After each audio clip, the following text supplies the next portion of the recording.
Philadelphia is de armste van alle grote Amerikaanse steden.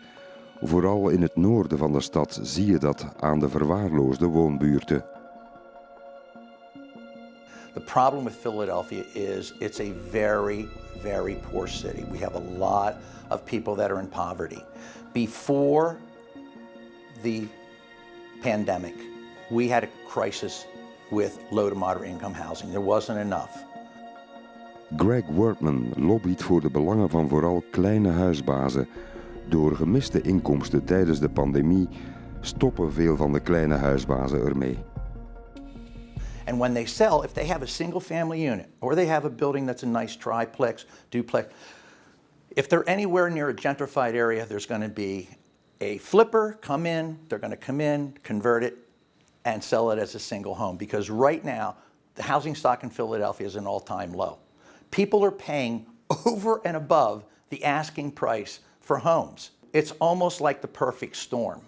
You've got landlords that need money, and they see money like they've never dreamed that they could get for these properties.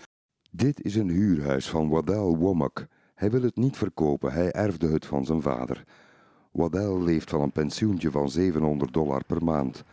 Met wat extra huurinkomsten kon hij rondkomen. Maar tijdens de pandemie betaalde niemand nog huur. De regering stelde een moratorium in, waardoor hij zijn huurders er niet uit kon zetten. Hij verloor $27.000 inkomsten. I'm living with my daughter and my son-in-law right now. And I have obligations and expenses that they want me to pay. Water bill. I have water bill right here. They're talking about a shut-off notice. I have a $2,000 gas bill. And as a landlord, I was responsible for paying these. But without the income, I can't pay them. Om te vermijden dat huurders uit hun huis worden gezet, trok de regering Biden tientallen miljarden uit voor huursteun. Thank you all. Appreciate it. Maar die hulp komt maar traag bij de juiste mensen terecht, zegt Waddell. I am very disappointed in the way things have been done. It seems like it could have been something more fairly done to help the small landlord. And there's a lot of landlords out there. I have some friends, and they just got out of it. They said, hey, they didn't want to be bothered with it. Toch wordt Philadelphia een succes genoemd, een drama met mogelijk 50.000 mensen die zonder huurhulp op straat zouden zijn gezet, is door federale hulp voorkomen. We never thought anything like the moratorium would happen.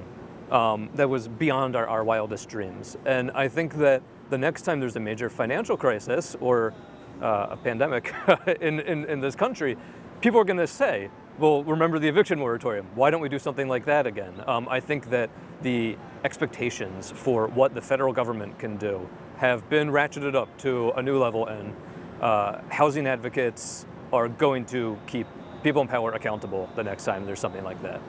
Carl Gershenson doet onderzoek naar huisuitzettingen aan de Universiteit van Princeton. Huisuitdrijvingen zijn een groot Amerikaans probleem. We are in the middle of an eviction crisis. We have been for a long time. The United States has rates of evictions, I believe, 3 times higher than comparable industrialized nations in Europe. And Philadelphia is one of the worst cities. 1 op de 14 huurders wordt elk jaar op straat gezet in Philadelphia.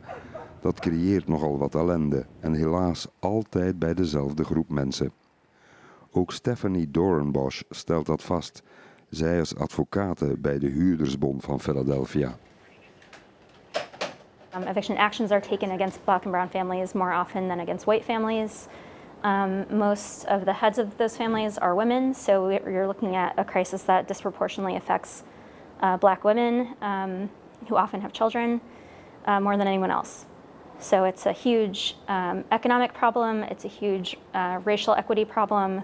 Even aside from the pandemic, there's a pattern of landlords refusing to fix major repairs that affect people's health And then the tenants withhold rent and the landlord retaliates by eviction. De stad Philadelphia doet zijn best om huurders beter te beschermen tegen uitzetting door een soort bemiddelingsprocedure voor de rechter kan overgaan tot uitzetting.